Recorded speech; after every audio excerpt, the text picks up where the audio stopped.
Nagsimula ang pelikula sa isang eksena sa kulungan. Palakad-lakad ang isang babaeng preso habang tila balisa ang kasama nitong nakaupo. Walang ano-ano ay sinugod ng nakaupong babae ang kasama niya at pinag-uuntog sa pader sa kanya sinakal hanggang mapatay. Pagkaraan ng ilang araw, dinala sa bitayan ang babae at doon hinarap niya ang parusang mamatay sa pagbibigti. Sa tabing dagat, kasama ni Lapua ang kanyang mga tauhan at kanilang sinisita ang isang lalaki. Si Lapua at ang kanyang mga kapatid ay parang mga halimaw na naghahasik ng lagim sa kanilang lugar. Kinokotongan nila ang bawat negosyante sa kanilang bayan at ang kumokontra sa kanilang patakaran ay kanilang pinapatay. Wala silang takot na gumawa ng krimen dahil protektado sila ng mga bayaran at tiwaling mga alagad ng batas. Tinawagan ng isang nagpakilalang Roder si Lapua at sinabi niyang uubusin niya silang mga magkakasama. Ipinagkibit balikat lamang ni Lapua ang banta ni Roder dahil pakiramdam niya sa kanyang sarili ay isa siyang makapangyarihang Diyos na walang sinuman ang makakagalaw. Hinarang ni Roder sa gitna ng kalsada ang isang tauhan ni Lapua at kanyang pinatay sa sakal. Kumuha pa siya ng selfie kasama ang walang buhay na lalaki. Dumating si Lapua na galit, hindi niya lubos maisip kung sino ang maglakas loob na siya ay kalabanin. Ipinag-utos niya sa kanyang mga tauhan na hanapin kung sino man ang nagpakilalang Roder na yun. Nahirapan ang mga tauhan ni Lapua sa paghanap kay Roder dahil ni anino niya ay hindi nila alam. Kumalat na sa buong bayan ang pagkamatay ng tauhan ni Lapua kaya pati ang mga media ay nakialam na rin. Tinanong nila si Lapua kung ano ang gagawin niya pag makita niya ang naglakas loob na banggain siya.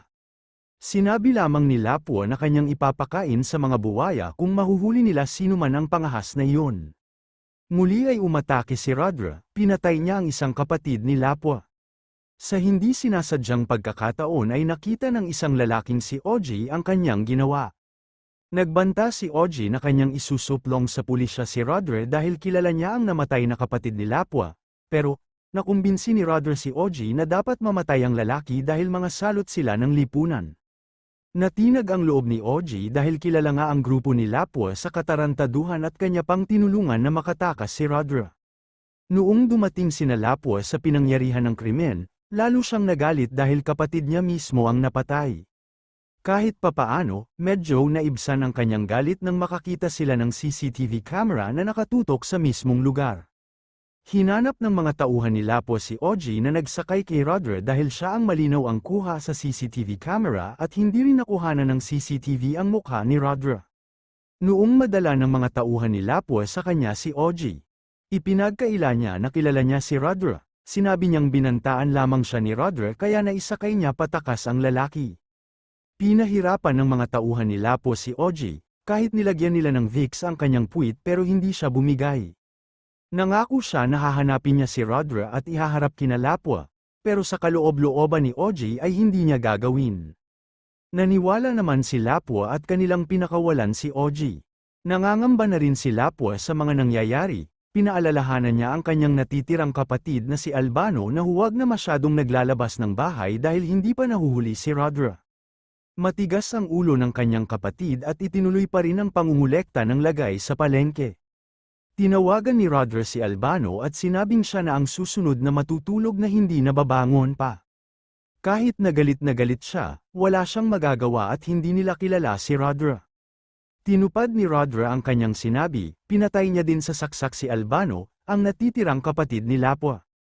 Sa burol ni Albano, nagulat ang mga bayaraang pulis ni Lapua na may nakuha silang kopya ng CCTV malapit sa kung saan napatay si Albano.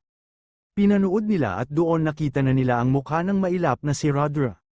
Nagtaka si Lapua kung bakit ganoon na lamang ang galit ni Roder sa kanila dahil wala siyang maalala o kahit ng kanyang mga tauhan na atraso nila sa kanya.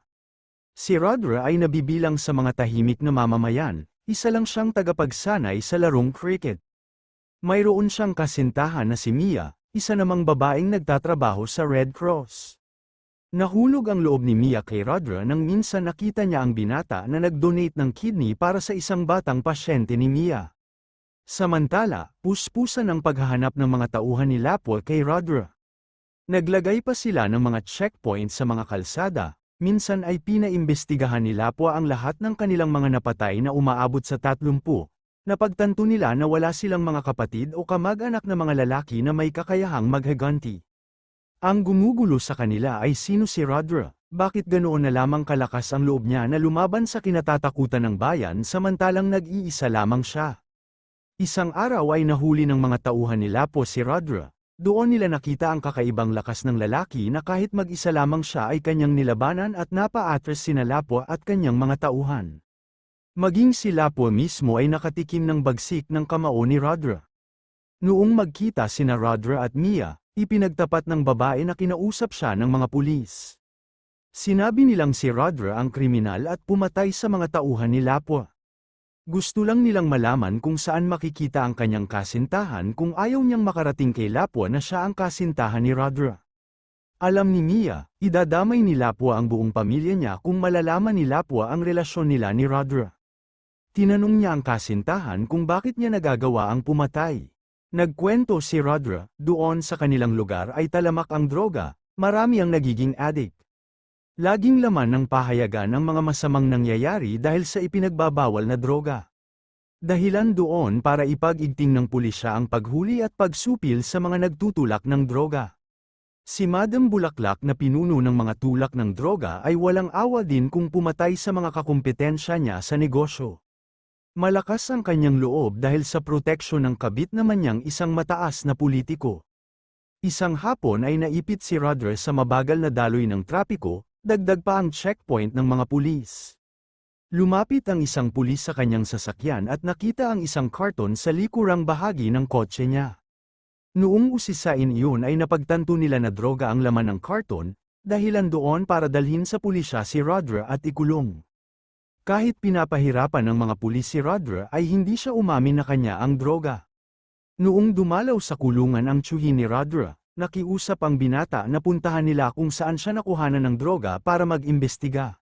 Magkasama ang tatay ni Rodra at ang tiyuhin ay nagpunta sila kung saan nagtakda ng checkpoint ang pulisya, umayon sa kanila ang pagkakataon dahil may CCTV camera sa lugar. Mabait ang may-ari ng CCTV camera dahil binigyan sila ng kopya na nagpapakita na may naglagay sa kotse ni Rodra ng karton. Masaya ang ama ni Rodra at itinawag pa sa abogado nila ang ebidensyang kanilang nakalap. Bago niya madala sa abogado ang kopya ay pumasok sa kanilang bahay sina Madam Bulaklak. Inamin niyang siya ang naglagay ng droga sa sasakyan ni Rodra dahil itinimbre ng kabit niyang politiko na may checkpoint sa kalsadang kanyang dadaanan. Walang awa ay kanyang binarilang ama ni Rodra sa kanila kinuha ang kopya ng CCTV at umalis sa lugar. Pagkaraan din ng 3 buwan ay nakalabas ng kulungan si Rodra. Samantala, si Anab ay isang istriktong ama, pinagbabawalan niya ang kanyang anak na si Vera na makikipag-boyfriend.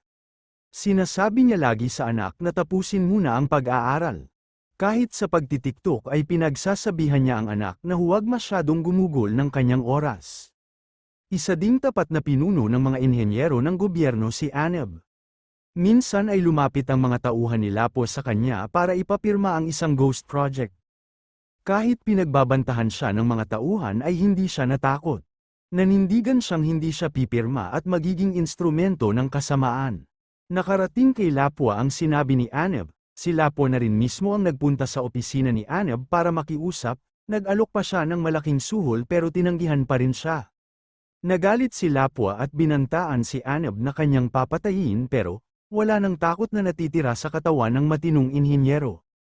Isang gabi na kaarawan ni Vera ay pinasok sila nina Lapwa at nanggulo sila sa loob ng bahay.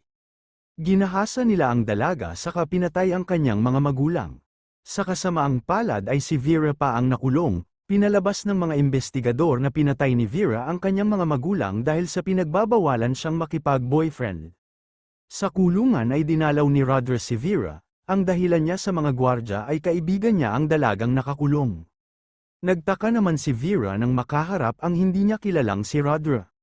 Sinabi ni Rodra na magkapareho lamang sila na biktima ng maling hustisya. Idinagdag pa niyang bagong laya lamang siya sa kulungan, nagdusa na walang kasalanan. Ipinagtapat din niya na alam niyang kahit bali-baliktarin ang kaso ay bitay ang kaparusahan ni Vera. Inalok ni Rodra ang babae ng malaking halaga ng pera para patayin ang dahilan ng kanyang pagkakulong at pumatay pa sa kanyang ama, si Madam Bulaklak na kasalukuyang nakakulong na din. Sumagot si Vera na hindi niya kailangan ng pera dahil mamamatay na din siya. Nakwento niya din kay Rodra ang nangyari sa kanyang pamilya at ang masakit pa ay wala na siyang pagkakataon na makapaghiganti kina Lapua. Napagkasunduan nilang dalawa na papatayin ni Vera si Madam Bulaklak para sa kanya at gagantihan naman niya sina Lapua para kay Vera. Iyon nga ang naipakita sa unang eksena kung saan ay pinatay ni Vera si Madam Bulaklak. Kay Vera na din ang kidney na na-donate ni Rodra sa batang pasyente ni Mia na kinuha bago siya mabitay. Bago siya madala sa bitayan, ang naging huling kahilingan ni Vera ay makita si Rodra. Sa kanilang muling pagkikita ay sinelyuhan ni Rodra ang pangako sa isang malapit ng mamatay na uubusin niya sina Lapua. Iyon ang dahilan kaya siya kumuha ng selfie noong pinatay niya ang tauhan ni Lapua para maipadala kay Vera. Habang nagpapaliwanag pa kay Mia si Rodra ay umatake ang mga tauhan ni Lapua at dinukot si Rodra saka dinala kay Lapua. Sa huling pagkakataon ay muling tinanong ni Lapua kung sino siya, bakit ganun katindi ang galit niya kay Lapua at sa kanyang mga kapatid. Ipinagtapat na rin ni Rodra ang dahilan na iyon ay pangako sa isang aping-api na pinagkahitan pa ng hustisya. Sa kanyang narinig ay nagalit pa si Lapua, binugbog nila si Rodra pero hindi nila sukat akalain na makakalaban pa ang binata.